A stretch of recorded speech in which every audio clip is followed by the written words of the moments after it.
د امریکا د هوایي برید پر ضد د افغانستان په یو شمېر ښارونو کې لاریونونه شوي.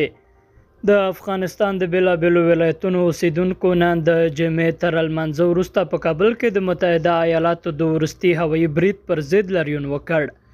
لاریون کوونکو پر کابل د متحده ایالاتو برید د افغانستان پر خاوره تیری وباله او د یاد هیواد له حکومت څخه یې وغوښتل چې د دوحې تړون ته ژمن پاتې شي.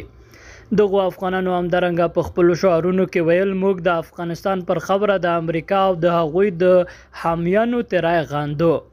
په خوست ولایت کې د یاد لاریون یو ګډونوال محمد رؤف روان نن جمعه اګست 5 امریکا غږ ته وویل کوم ډرون برید چې په افغانستان کې شوی دی دا د تړون په خلاف باندې دی. دوی په دې هیڅ شواهد او ثبوت نه لري. له ننني لاریون څخه همدا هدف دی چې د دوی یعنې امریکا څخه مو غوښتنه دا ده چې افغانان نور په آرامه پرېږدي. ډېر وځورېدل او ډېر ودردېدل، نور تهمتونه ما پوتړی، دا به ډېرې بدې پایلې ولري. د تېرې یکشنبې په سهار شاوخوا 6 بجې پر کابل ښار کې د یوه راکټي برید په اړه راپورونه ورکړل شول. طالبانو د برید په لومړیو شیبو کې وویل چې د کابل ښار په شیرپور سیمه کې پر یوه خالي کور یو راکټ لګېدلی خو چاته پکې زیان نه دی رسېدلی.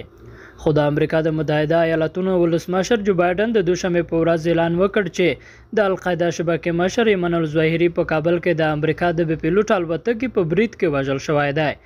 ښاغلي بایډن د ایمن الظاهري له وژل کېدو وروسته وویل عدالت پر ځای شو که هر څومره وخت تیر شي او که په هر ځای کې پټ شئ که زموږ خلکو ته خطر پیښ کړی متحده ایالات به تاسو پیدا او له منځه یوسي. موږ هیڅکله په شا تګ نه کوو.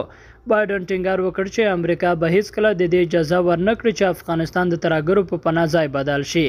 د القاعده ډلې د مشر ایمن الظاهري د وژل کېدو د خبر له خپرېدو شاوخوا 3 ورځې وروسته طالبانو 13 ورځ په خپل لومړي رسمي غبرګون کې ویل چې په افغانستان کې د الظاهري د موجودیت په اړه هیڅ معلومات نه لري. طالبانو د پنجشنبې په ورځ د اګست په 4 په دې اړه ویلي دي چې د افغانستان اسلامي امارت د ایمن الظاهري د راتګ او دلته د اوسېدو په اړه هیڅ معلومات نه لري.